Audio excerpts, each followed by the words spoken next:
এদের বন্ধ করলাম, আপনারা বলবেন, বলুন হরে কৃষ্ণ জোরে, হরে কৃষ্ণ বা কৃষ্ণ কৃষ্ণ, হরে রাম জোরে, বাহ জোরে, হরে কৃষ্ণ বা হরে কৃষ্ণ, সুন্দর, বহুত আচ্ছা, দারুণ, আরে আরো জোরে, হরে কৃষ্ণ জোরে, বাহ জোরে, হরে রাম হরে রাম, শেষবার হরে কৃষ্ণ, শেষবার উচ্চ স্বরে,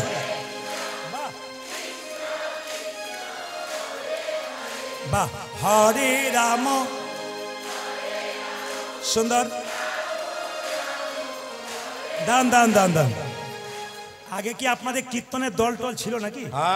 দারুণ গাইছেন, কিন্তু এই এলাকায় এলে এদের আনার মনে আপনাদের দিয়ে চালিয়ে দেবো। বাইনার সঙ্গে বলুন হরে কৃষ্ণ হরে কৃষ্ণ কৃষ্ণ কৃষ্ণ হরে হরে, হরে রাম হরে রাম রাম রাম হরে, উলধ্বনি জপ হরে কৃষ্ণ কৃষ্ণ কৃষ্ণ হরে হরে, হরে রাম রাম রাম হরে হরে, হরে কৃষ্ণ কৃষ্ণ কৃষ্ণ হরে হরে, হরে রাম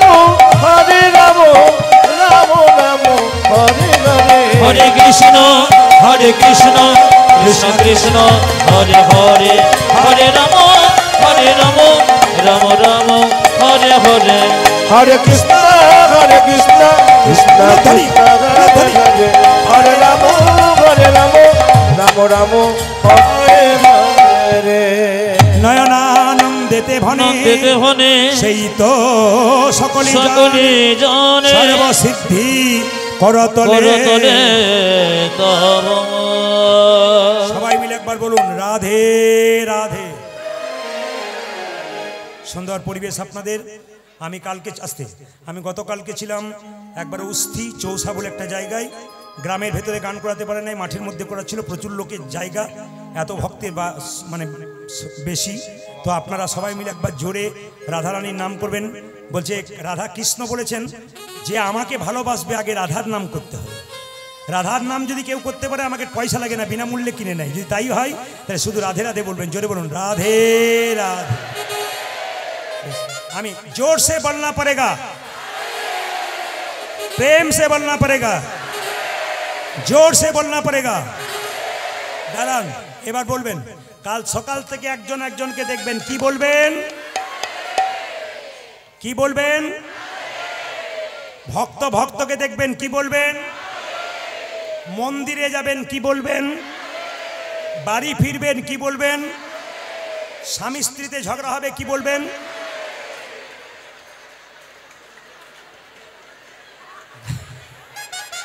কীর্তনে যে কি মজা আছে, দাঁড়ান, যত রাত্রি বাড়বে তত বুঝতে পারবেন কিরকম পাওয়ার আছে।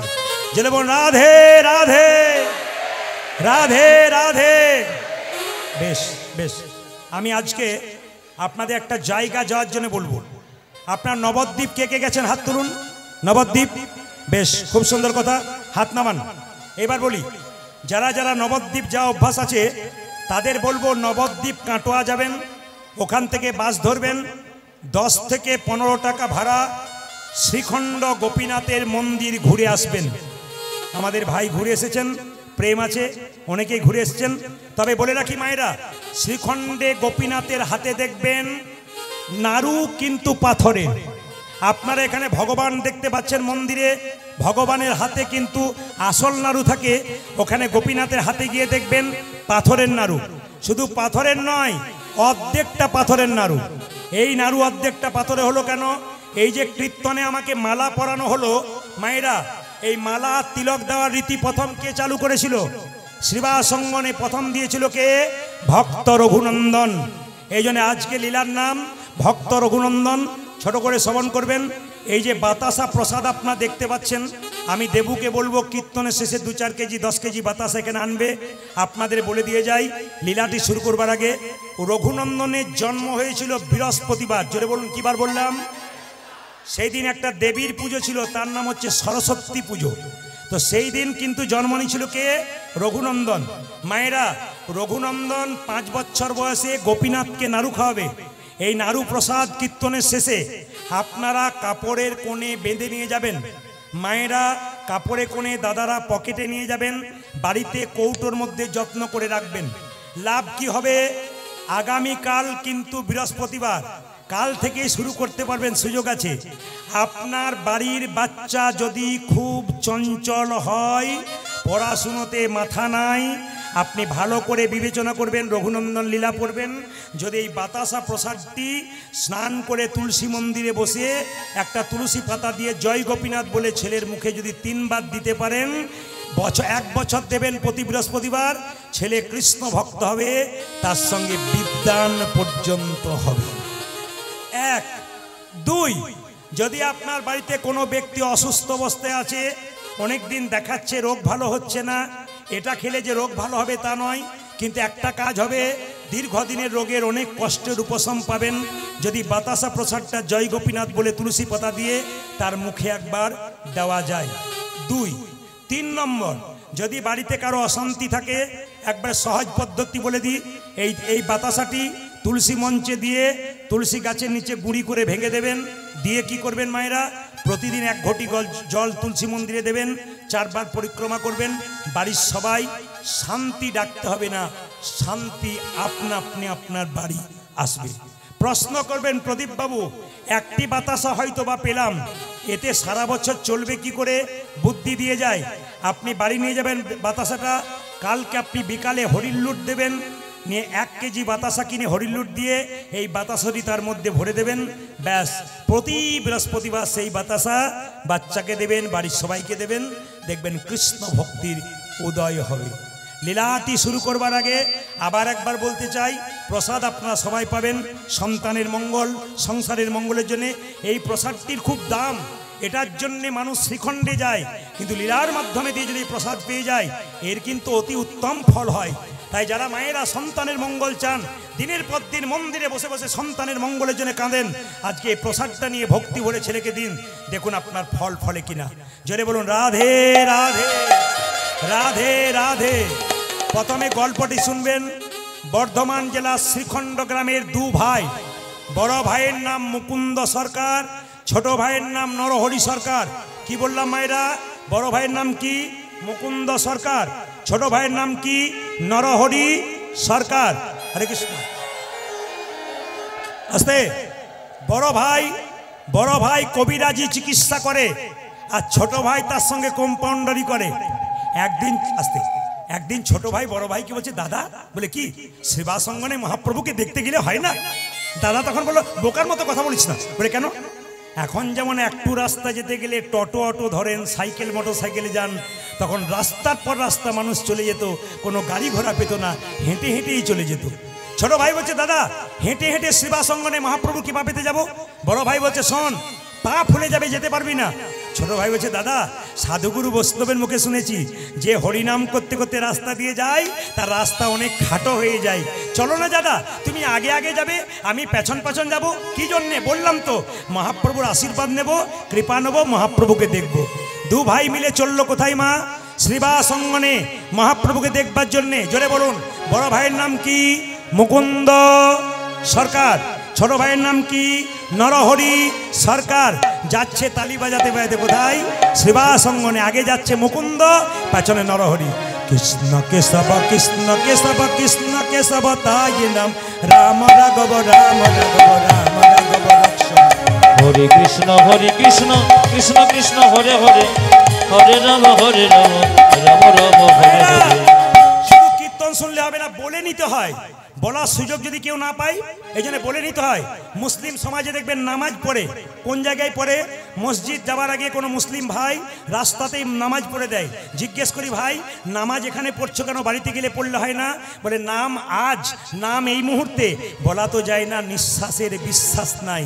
তাই আপনারা যখন সবাই মিলে যাচ্ছে, দু ভাই মিলে আপনারা সবাই চলুন তালি দিতে দিতে এবং হরিনাম করতে করতে আপনাদেরও ওদের সঙ্গে মহাপ্রভুর কৃপা হয়ে যাবে। চলুন। কৃষ্ণ কেশব কৃষ্ণ কেশব কৃষ্ণ কেশব, রাম রাঘব রাম রাঘব রাম রাঘব রক্ষম। হরে হরে কৃষ্ণ কৃষ্ণ কৃষ্ণ হরে হরে, হরে রাম রাম রাম হরে হরে। কৃষ্ণ কেশব কৃষ্ণ কেশব কৃষ্ণ কেশব, রাম রাঘব রাম রাঘব রাম রাঘব রক্ষম। হরি বল। হরে কৃষ্ণ কৃষ্ণ কৃষ্ণ হরে হরে, হরে রাম রাম রাম হরে হরে।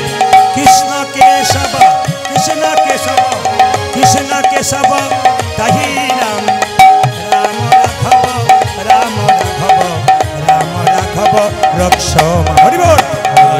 হরে কৃষ্ণ কৃষ্ণ কৃষ্ণ হরে হরে, হরে রাম রাম রাম হরে হরে। হরে হরে কৃষ্ণ কৃষ্ণ কৃষ্ণ হরে হরে, হরে রাম রাম রাম হরে হরে।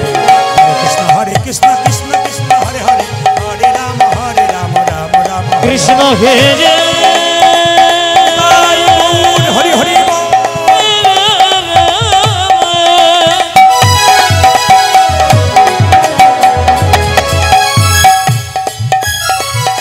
কৃষ্ণ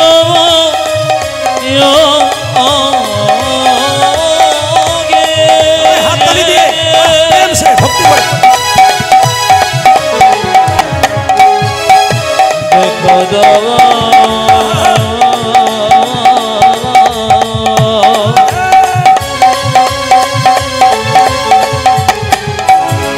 কৃষ্ণ কৃষ্ণ হে কৃষ্ণ কৃষ্ণ হে কৃষ্ণ কৃষ্ণ হে। কৃষ্ণ যে গাছে ফল ধরে সেই গাছের ডালটা নিচের দিকে যায় না উপর দিকে যায়? জোরে বলুন। দেখুন একজন বলছে উপর দিকে যায়। এই দিয়ে তাকাবেন, যে গাছে ফল ধরে সেই গাছের ডালটা নিচের দিকে না উপর দিকে? জোরে বলুন। বেশ, যারা আস্তে যারা ভক্ত হয় তাদের ভাবটি কেমন হয়? এই রকম না এই রকম? আস্তে ভক্তের ভাবটি কেমন হয়? এই রকমও হয়, এরকমও হয়। যদি হও নিচু তবে পাবে কিছু। মায়েরা, সোনার কলসি যতই দামি হোক না কেন, একজনের কাছে কিন্তু মাথা নত করতে হয়। বলুন কার কাছে? জোরে বলবেন। গ্লাসের কাছে। আপনি কয়েকশো কোটি টাকার মালিক হতে পারেন, যদি বৈষ্ণবের চরণে, ভগবানের চরণে মাথা নিচু না করতে পারেন, আপনার টাকা পয়সার কোনো দাম থাকবে না।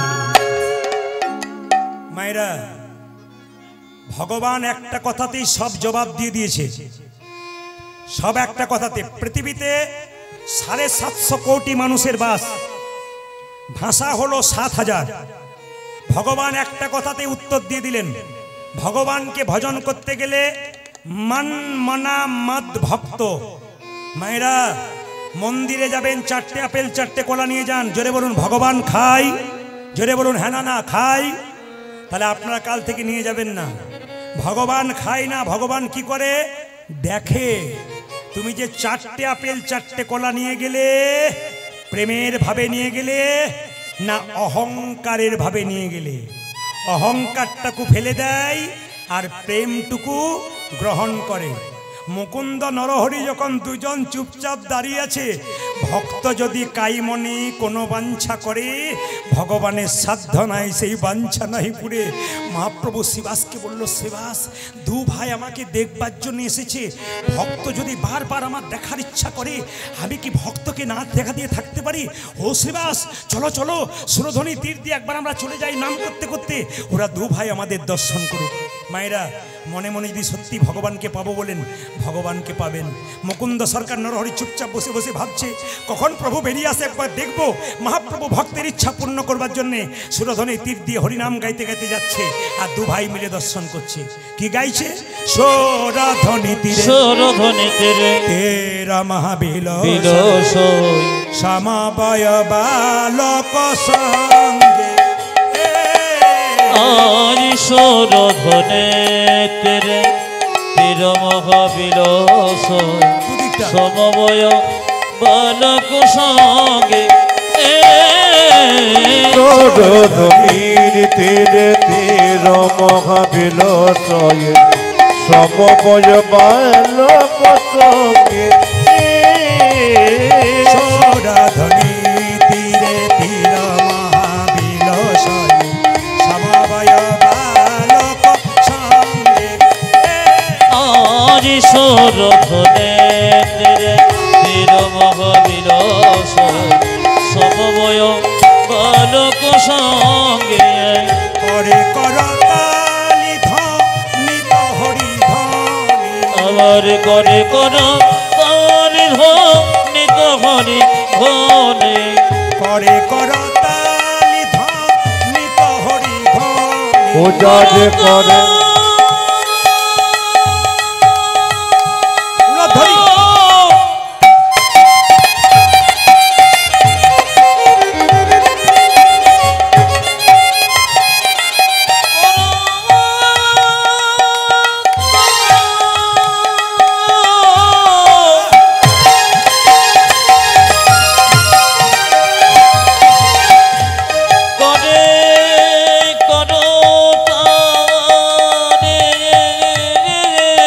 হরি বল।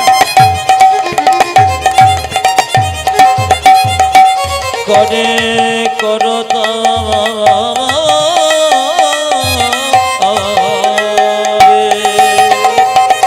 পূজা যে করে করতালি ধ্বনিত হরি মায়েরা, ধ্বনি। আপনারা যারা বসতে পেয়েছেন তারা ভাগ্যবান। কতজন দাঁড়িয়ে আছে বলুন তো? অগণিত মানুষ জায়গার জন্য আকাল হয়ে বসে আছে, জায়গা পাচ্ছে না। আপনারা পেয়েছেন, পেয়েও কিন্তু একটা আনন্দ করে শুনতে হবে। কি? মহাপ্রভু যখন নৃত্য করছে, ছোট ভাই মুকুন্দ নরহরি বলছে, দাদা ওই তোই আমার গোড়া, ওই দেখি ওই তো আমার গোরা নাচে। ওই তোই আমার গোড়া না, দেখো ওই তো আমার গোড়া নাচে। আমি দণ্ড বাহু তুলে, ওই তোই আমার গোড়া না। ওই যে ঘেমে দণ্ড বাহু তুলে ওই তো আমার গোরা নাচে। যার যেমন ভাব তার তেমন লাভ। ছোট ভাই বলছে, দাদা আমি দেখছি গোড়া নাচছে। বড় ভাই বলছে, না না আমি দেখছি কি, ওই তো গোড়াই নাচে, ওই দেখে ওই তো গোরায় নাচে। ওই তো গোড়াই ও নাচে। দেখো ওই তো গোড়াই নাচে। একজন বলছে ওই তো গোড়া নাচে, বড় ভাই বলছে আমি দেখছি ওই তো গোড়াই নাচে। ওই দেখে ওই তো গোরায় নাচে। অন্তরে যা শ্যাম নাচে, বাইরে ও গোড়াই নাচে। তারি অন্তরে যার শ্যাম নাচে, বাইরে গোড়াই নাচে। অন্তরে যা শ্যাম নাচে, বাইরে ও গোড়াই। ও যারি অন্তরে যার সামনে নাচে, বাজিরে গোরায় নাচে। সুরধনে তীরে তীর মহাবিলস সমবয় বালক সঙ্গে। সুরধনির তীরে তীর মহাবিলস সমবয় বালক সঙ্গে। গোপীনাথ জিউ কি? মায়েরা, ভগবানকে যখন আপনি ডাকবেন, ভগবান মাঝে মাঝে আপনাকে ধাক্কা মেরে মেরে দেখবে আপনি কতখানি ভগবানের হয়েছেন। এইদিকে মায়েরা, আপনি সোনার বালা দোকানে বিক্রি করতে যাবেন, স্বর্ণকার পরীক্ষা করে দেখবে এর মধ্যে কতটা খাদ আছে, কতটা সোনা আছে। আপনি যখন ভগবানকে ডাকবেন তখন দেখবেন আপনার ঘর ফুটে জল পড়ছে, তখন দেখবেন আপনার বুকে ব্যথা হয়েছে, নইলে শরীর খারাপ হয়েছে, নইলে বাড়িতে কোনো অশান্তি হচ্ছে। অনেকে দেখবেন পাগলামি করে বলে আর ভগবানকে ডাকবো না, কিন্তু ভগবান পরীক্ষা করে দেখে এ যে আমাকে ডাকলো, একে আমি ধাক্কা মেরে দেখলাম এ কতখানি আমার, তাই দেখব। তবে মায়েরা বাবারা শুনে নিন, যারা কৃষ্ণ ভক্ত হয়েছেন তাদের জন্য বলে রাখি, হরিনাম করলে মাঝে মাঝে কষ্ট পাবেন, কিন্তু সরে যাবেন না। কষ্ট পেলেও ভগবানকে ডাকবেন। কেন? আমাকে অনেকে প্রশ্ন করে, প্রদীপ বাবু কত মস্তান রাস্তা দিয়ে পেরিয়ে যাচ্ছে, বুক ঠুকে ঘুরে বেড়াচ্ছে, বুক ফুলিয়ে ঘুরে বেড়াচ্ছে, এদের কোনো রোগ নাই, জ্বালা নাই, লোক ঠকাচ্ছে, মারছে, ধরছে, এদের কিছু হচ্ছে না, যারা কৃষ্ণ ভক্ত তাদের এত কষ্ট হয় কেন? আমি তাদেরকে একটা উত্তরেই শেষ, কি ভগবান মানুষের জন্মের পর দুটো করে কলসি দিয়েছে, একটা পাপের কলসি, একটা পুণ্যের কলসি।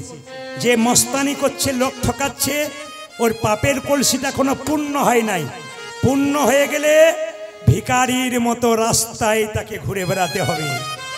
আর আপনি যে কীর্তন করছেন, হরিনাম করছেন, আপনার পুণ্যের কলসিটা এখনো পূর্ণ হয় নাই, যখনই পূর্ণ হয়ে যাবে পরমানন্দ গোবিন্দের চরণ লাভ করে আনন্দময় জীবন যাপন করুন। এইবার সবাই লক্ষ্য করুন, দু ভাই দাঁড়িয়ে আছে, তাকাবেন, দু ভাই দাঁড়িয়ে আছে। শ্রীবাস বলল, প্রভু মুকুন্দ আর নরহরি দাঁড়িয়ে আছে, কি বলবো বলুন, দুজন আশীর্বাদ পাবার জন্য এসছে। শ্রীবাসকে মহাপ্রভু বলল, শোনো শ্রীবাস বলে দাও, ওদের মধ্যে যে ছোট ভাই সে আমার সঙ্গে সারা জীবন কীর্তন করবে, আমার সঙ্গে থাকবে, আর যে বড় ভাই তাকে বলে দাও সে আমার 100 জন্ম কৃপা পাবে না। ও মায়েরা, শ্রীবাস এসে বলল, তোমাদের মধ্যে ছোট ভাইকে? আমি গো। কি নাম? আমার নাম নরহরি। তোমার জন্য প্রভু বলেছে তুমি সারা জীবন প্রভুর সঙ্গে থাকবে, হরিনাম করবে। বড় ভাই বলল, আমার জন্য কি বলেছে? তোমার জন্য প্রভু বলেছে তুমি 100 জন্ম কৃপা পাবে না, তুমি 100 জন্ম কৃপা পাবে না, তুমি 100 জন্ম গৌরী কৃপা পাবে না, 100 জন্ম গৌরী কৃপা পাবে না। যদি আপনাকে কথা কেউ বলে 100 জন্ম কৃপা পাবে না, মন খারাপ হয়ে যায় না? কিন্তু মুকুন্দ সরকার যখনই শুনলো শ্রীবাসের কাছ থেকে 100 জন্ম গৌর কৃপা পাবে না, তখন নাচতে শুরু করেছে, জয় গৌরী। শ্রীবাস মনে মনে ভাবছে লোকটার মাথা খারাপ হয়ে গেল, 100 জন্ম কৃপা পাবে না বলে নাচতে শুরু করেছে পাগলের মতো। শ্রীবাস জিজ্ঞেস করছে, তোমাকে যে বললো 100 জন্ম কৃপা পাবে না, তুমি গৌর গৌর বলে নাচতে শুরু করেছো, আমি হলে তো বিষ খেয়ে আত্মহত্যা করতাম। শ্রীবাস বলছে, মুকুন্দ বলছে, শোনো শোনো শ্রীবাস, প্রভু যদি বলতো কোন জন্মে সঙ্গ পাবে না, কোন জন্মে সঙ্গ পাবে না, তাহলে না হয় আমি বিষ খেয়ে আত্মহত্যা করে দিতাম, না হলে আমি বেশি খেয়ে আত্মহত্যা করে দিতাম। প্রভু বলেছে 100 জন্ম কৃপা পাবো না, কৃপা পাবো না, 100 জন্ম না হয় গৌর গৌর বলে কেঁদে বেড়াবো, আমি কেঁদে বেড়াবো।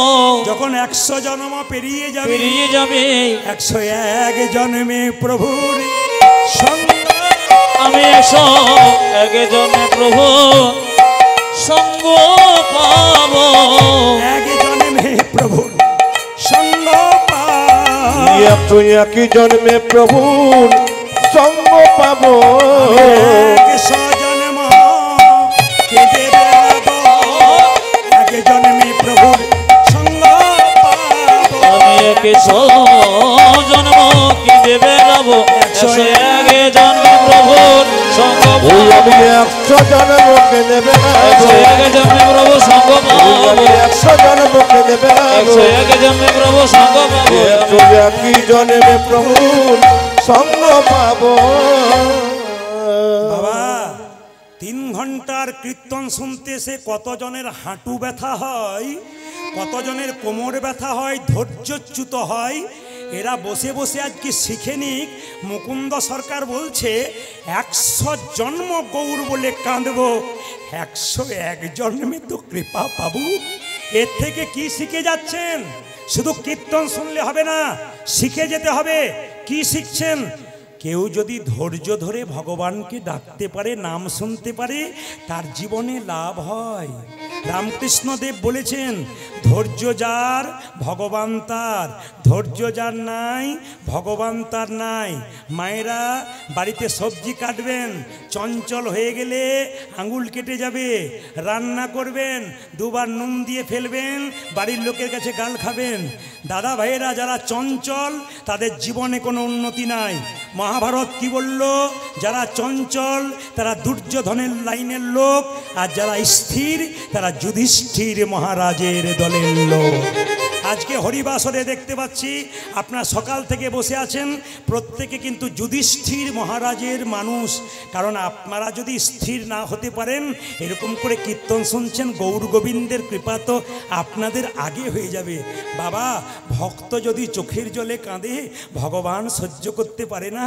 তাড়াতাড়ি শিবাসকে ডেকে বলল, শিবাস তুমি কাঁদছো কেন?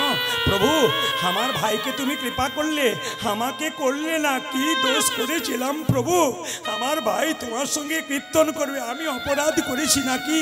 মহাপ্রভু শিবাসকে বলল, তোমার মাথায় হাত দিয়ে আশীর্বাদ করে জগতের সবাইকে জানিয়ে দিলাম, শোনো শ্রীবাস, তোমরা শোনো মুকুন্দ, তোমরা দু ভাই মিলে যদি হরিনাম করতে চলে আসো, বাড়ির সব না খেয়ে মরবে, কাল থেকে আর হরিনাম করবে না। তোমার ভাইকে আমার সঙ্গে রাখলাম, তোমাকে পাঠিয়ে দিলাম। তবে শোনো মুকুন্দ, কি বনের মধ্যে বড় বড় গাছ থাকলে যেমন ছোট ছোট গাছগুলোকে ঝড়ঝঞ্ঝা থেকে রক্ষা করে, এ সংসারে যারা বড় ভাই বড় বউ হয়, তাদের দায়িত্ব সংসারে সবচাইতে বেশি হয়। ওগো মুকুন্দ, এই দেখো শোনো, তোমার মাথায় হাত দিয়ে আশীর্বাদ করে দিলাম, তুমি আজ থেকে বাড়িতে গিয়ে যাকেই চিকিৎসা করবে তারই রোগ ভালো হয়ে যাবে। তবে মুকুন্দ, তুমি বাড়ি ফিরে যাও, একটা গোপীনাথের মন্দির তৈরি করো, জীবের দ্বারে হরিনাম দাও, আর গরিবের চিকিৎসা করো। দেখো বাবু, কারো কাছে এক পয়সা নিও না, আমি তোমার মাথায় হাত দিয়ে আশীর্বাদ করলাম, কাল থেকে যাকেই চিকিৎসা করবে তারই রোগ ভালো হয়ে যাবে। মুকুন্দ, ফিরে যাও, ফিরে যাও, ফিরে যাও, ফিরে যাও, শিখণ্ডে ফিরে যাও, ফিরে যাও, ফিরে যাও, শিখণ্ডে ফিরে যাও, ফিরে যাও, ফিরে যাও, শিখণ্ডে ফিরে যাও। আজ ফিরে যাও, ফিরে যাও, শিখণ্ডে ফিরে যাও। দারে দারে গিয়া চরণে ধরিয়া, তুমি দরে দরে গিয়া চরণে ধরিয়া, দারে দারে গিয়া চরণে ধরিয়া, ও তুমি দাঁড়ে দাঁড়ে গিয়া চরণে ধরিয়া, হরির নাম বিলা।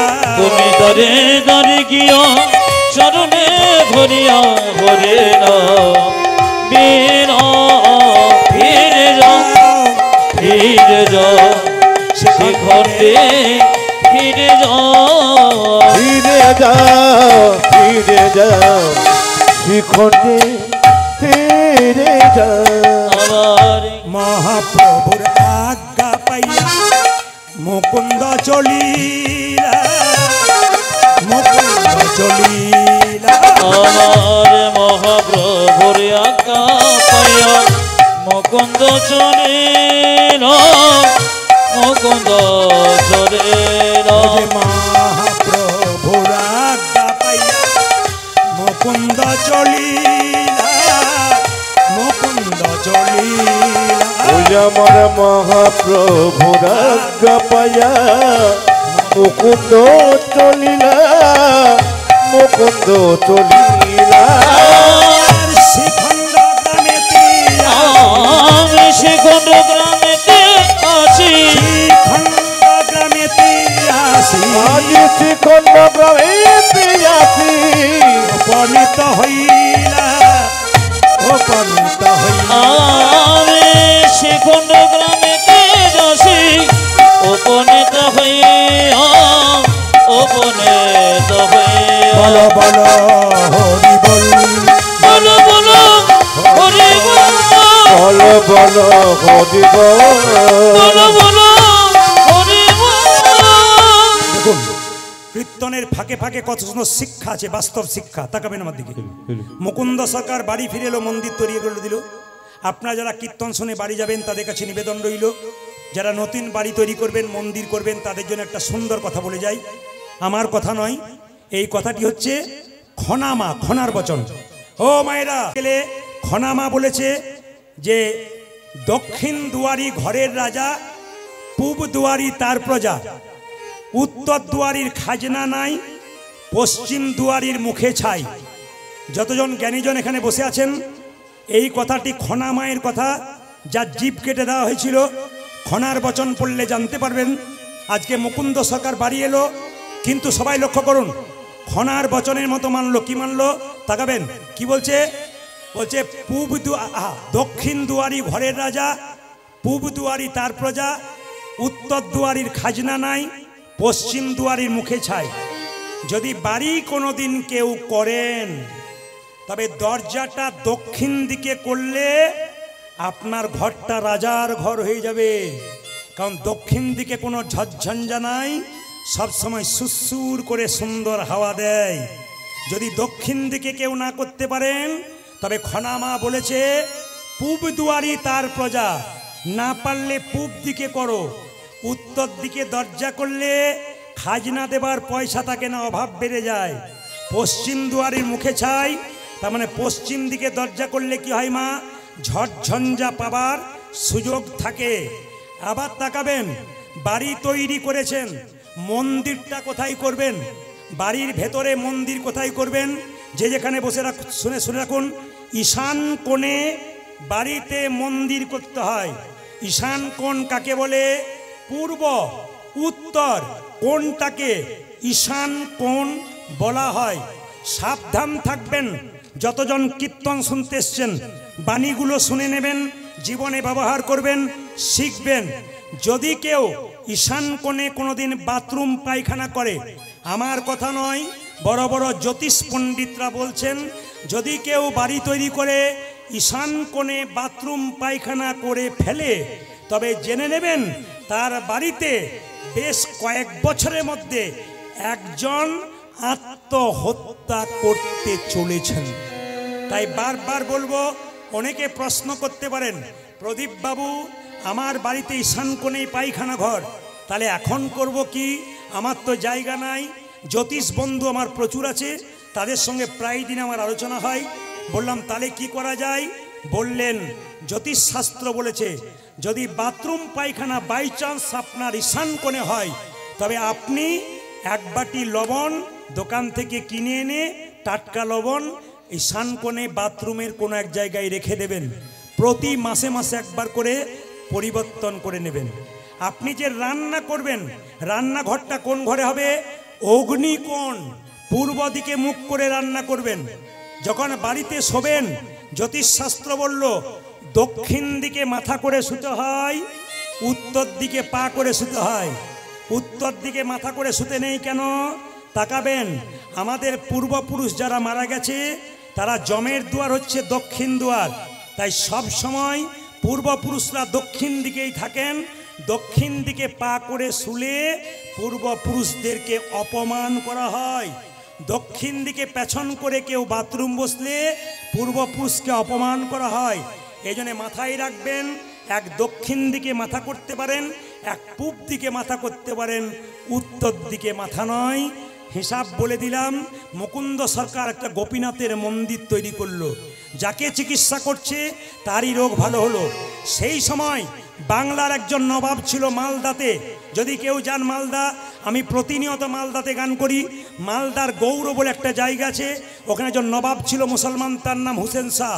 তার পেটে একবার যন্ত্রণা হলো, একজন বলল নবাব তোমার পেটের যন্ত্রণা কেউ ভালো করতে পারলো না, একজন ভালো করতে পারবে। বলে কে পারবে?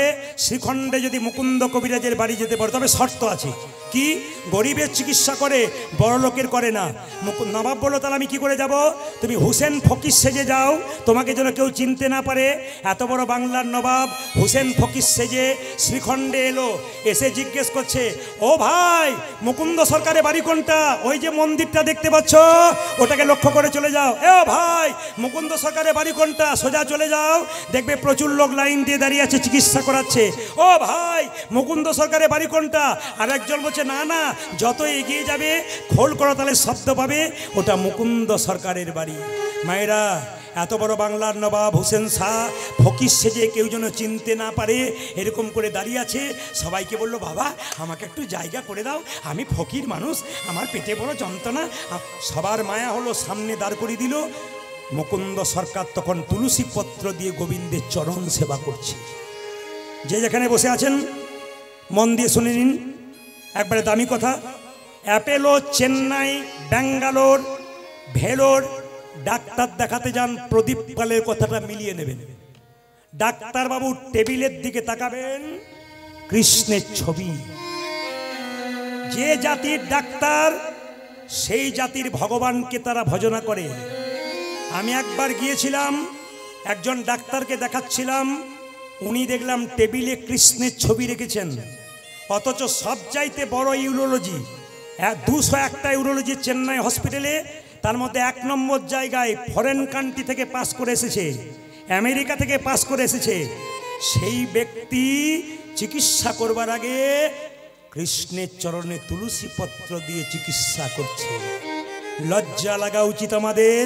একটু MA পাস করে হাত তুলতে লজ্জা করে, ঘৃণা হওয়া দরকার। শিখে নিন ওদের কাছ থেকে ওরা কি করলেন আর আমরা কি করলাম। অনুকূল ঠাকুর এত বড় হলো কেন? দীক্ষা কারো কাছে নাই, তার মায়ের কাছে নিয়েছিল। স্যার আইজ্যাক নিউটন এত বড় বিজ্ঞানী, ভগবান বিশ্বাস করেছিল। আইনস্টাইন বিখ্যাত বিজ্ঞানী, জীবনে আমিষ খায় নাই, চিরকাল নিরামিষ খেয়েছে। সচিন টেন্ডুলকরের ওপরে একজন ব্যাটসম্যান হয়ে গেল, তার নাম বিরাট কোহলি। যারা পড়াশুনো করছেন দেখছেন তারা দেখে নেবেন। বিরাট কোহলি এবং অনুষ্কা স্বামী স্ত্রী দুজনে মিলে নিরামিষ খায়। অনেকে বলে নিরামিষ খেলে দুর্বল হয়ে যাবে, ওদের কাছে শিখে নিন। নিরামিষ খেয়েও পৃথিবীর 1 নম্বর ব্যাটসম্যান হয়ে গেল, যার হাতের জোরে বারবার 6 মারতে পারে। ভুল সিদ্ধান্ত নেবেন না, ঠিক সিদ্ধান্ত নেবেন। কেন? নিরামিষ খাবার জন্যে শরীরটা তৈরি হয়েছে, আমিষ খাবার জন্যে নয়। যে যত খায়, যে যত ভোগী সে তত রোগী, আর যে যত ত্যাগী সে তত নিরোগী। মায়েরা, নবাব হোসেন শাহ যেই না দাঁড়িয়ে আছে, মুকুন্দ সরকার গাইছে আর নবাব শুনছে। কি সুন্দর গাইছো, মুকুন্দ গাইছে। ওগো প্রভু, আমি তোমাকে সোনার মন্দির তৈরি করে দিতে পারলাম না, মন মন্দিরে রাখবো। নবাব শুনছে আর মুকুন্দ গাইছে। আমার মন মন্দিরে তুমি মদন মোহন দাঁড়াবে গো আসি ডাকিয়া। আমার মন মন্দিরে মদন মোহন দাঁড়াবে গো আসি ডাকিয়া।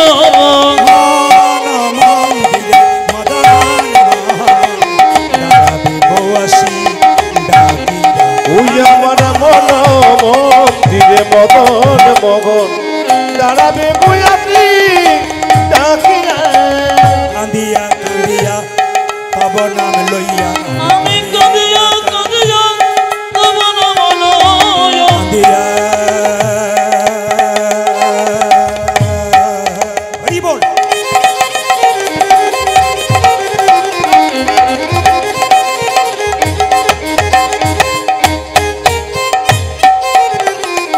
হে প্রাণনা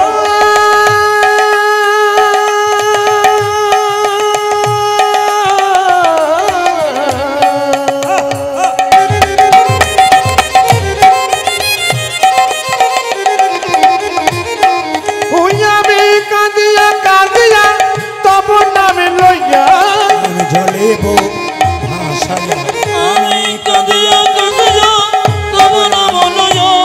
নয়ন জলে ভাসাইয়া। আমার মন মন্দিরে মদন মোহন দাঁড়াবে গো আসি ডাকিয়া। আমার মন মন্দিরে মদন মোহন দাঁড়াবে গো আসি ডাকিয়া। এই যে মাঝে ভেতরে আপনাকে ডাকছি, আপনাকে চশমা পরে ওই যে মাঝে আস্তে আস্তে হ্যালো, আপনাকে, এই যে আপনাকে ওই যে মাঝে ভেতরে বসে ওই যে ওইদিকে তাকাচ্ছেন, আপনাকে ডাকছি, চশমা পরে ওই যে আপনাকে ডাকছি, আপনাকে এদিকে শোন এদিকে শোন। আপনাকে ডাকছি, আপনাকে ডাকছি এদিকে শোন। আপনাকে না আপনাকে নয়, মুকুন্দ সরকারকে ডাকছি। নবাব ভয় খেয়ে যাবেন না। এই যে ধীরে। তোমাদের সবচাইতে গরিবকে এই যে বাবা। কি নাম তোমার? আমার নাম হোসেন ফকির। বাহ, এখানে জাতির কোনো বিচার নাই। কই দেখি দেখি দেখি দেখি দেখি দেখি দেখি জামাটা খুলে ফেলো তো। নবাব মনে মনে ভাবছে, আমি তো ছদ্মবেশে এসেছি ফকিরের সাজে, তুমি আমায় চিনতে পারছো না, জামা খুলতে বলছো।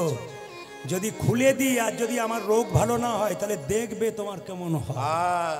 এই যে কি ভাবছো, হাজার লোক লাইন দিয়ে দাঁড়িয়েছে। আরে জামাটা যে না ভয়ে জামাটা খুলেছে নবাব, মাটির বারান্দাতে গড়াগড়ি দাও। নবাব মনে মনে ভাবছে, কালের কাল বর্ষাকাল, হরিণে চাটে বাঘের গাল। নেহাত বেকায়দায় পড়েছি। আরে বাবা, আমি সোনার পালঙ্ক ছাড়া শুই না, আমাকে বলছে মাটির বাড়া। আরে ভাবছো কি গড়াগড়ি দাও?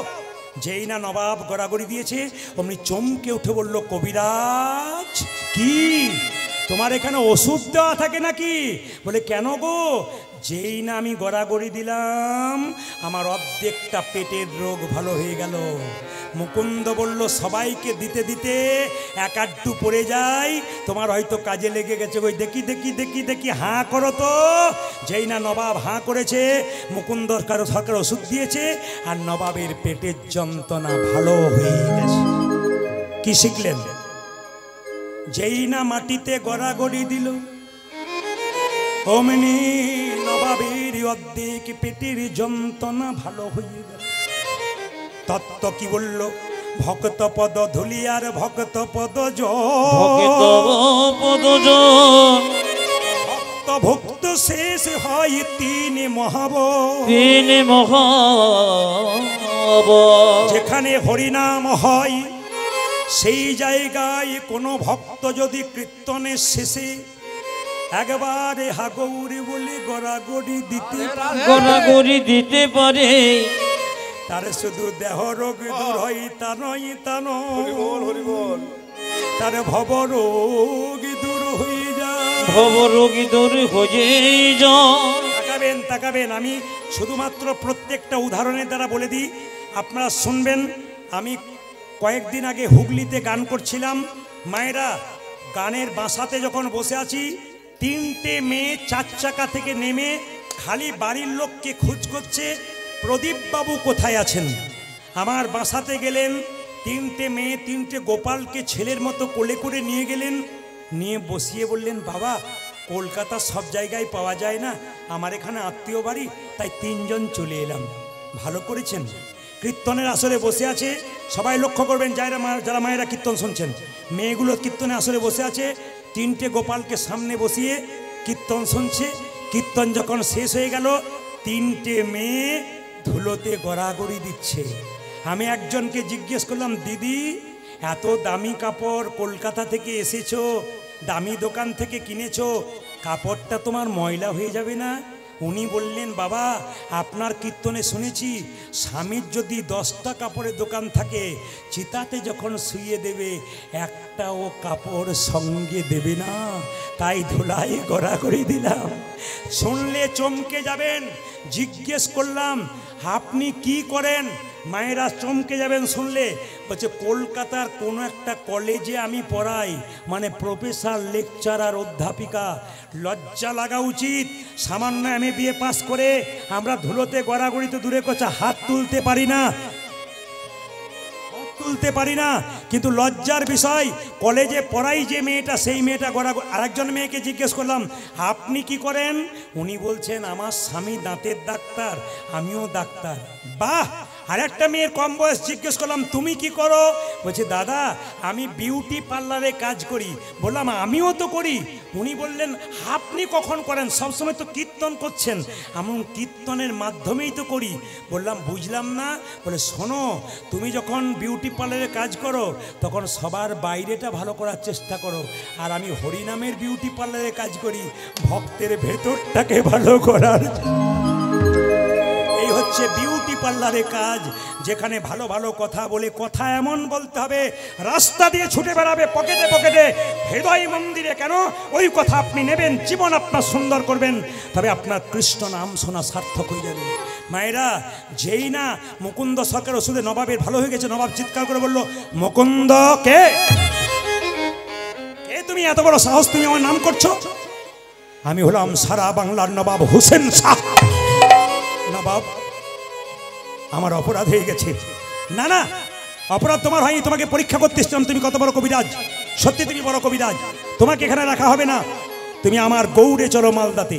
মায়েরা, রাত্রিবেলায় মহাপ্রভু মন্দিরে মুকুন্দ বলছি, প্রভু বলে দাও, তুমি তো বলেছিলে গরিবের বাড়িতে হরিনামে দিতে, তুমি তো বলেছিলে গরিবের চিকিৎসা করতে, তুমি তো আমাকে মুসলমানের বাড়ি যেতে বলনি, আমি কি করব?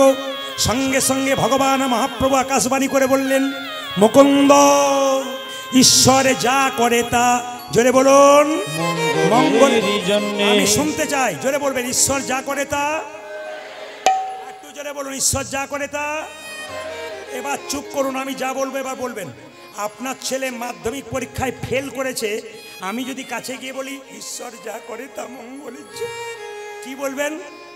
বাজে বকবেন না। তাহলে ভালো হলে মঙ্গল, না হলে অমঙ্গল।